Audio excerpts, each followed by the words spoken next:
অভিষেক বন্দ্যোপাধ্যায় আইনি পদক্ষেপের কথা ঘোষণা করতেই ফেঁসে গেল বিজেপির দালাল মিডিয়া। বিজেপির দালাল মিডিয়া যারা বিজেপির কাছ থেকে টাকা খেয়ে বিজেপির দালালি করছিল, বিজেপির কাছ থেকে টাকা নিয়ে মিথ্যা খবর প্রচার করে বিজেপির চাটুকারিতা করছিল, সেই সমস্ত বিজেপির দালাল মিডিয়ার বিরুদ্ধে আইনি কড়া পদক্ষেপের কথা ঘোষণা করতেই এই বিজেপির দালাল মিডিয়ারা, বিজেপির চাটুকারিতা করা মিডিয়ারা এখন মহা বিপদে পড়ে গেছে।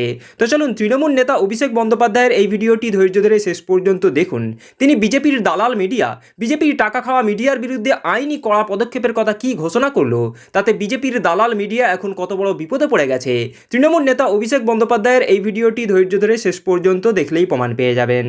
তদন্তকারী সংস্থার কাছে আর আমার সাথে কি আলোচনা হয়েছে এটা মিডিয়ায় চলে আসছে, এবং আমি বাড়ি ফেরার আধ ঘন্টার মধ্যে আমাকে প্রথম প্রশ্ন কি করা হয়েছে, আমাকে দ্বিতীয় প্রশ্ন কি করা হয়েছে, আমাকে তৃতীয় প্রশ্ন কি করা হয়েছে, আর উত্তরে আমি কি বলেছি সব আমি দেখছি মিডিয়ায় রিপোর্ট হয়ে গেছে।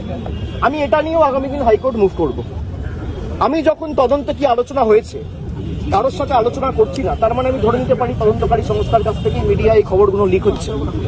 যদি লিক হয়ে থাকে ইনভেস্টিগেশনের উদ্দেশ্য তো ঠিক না।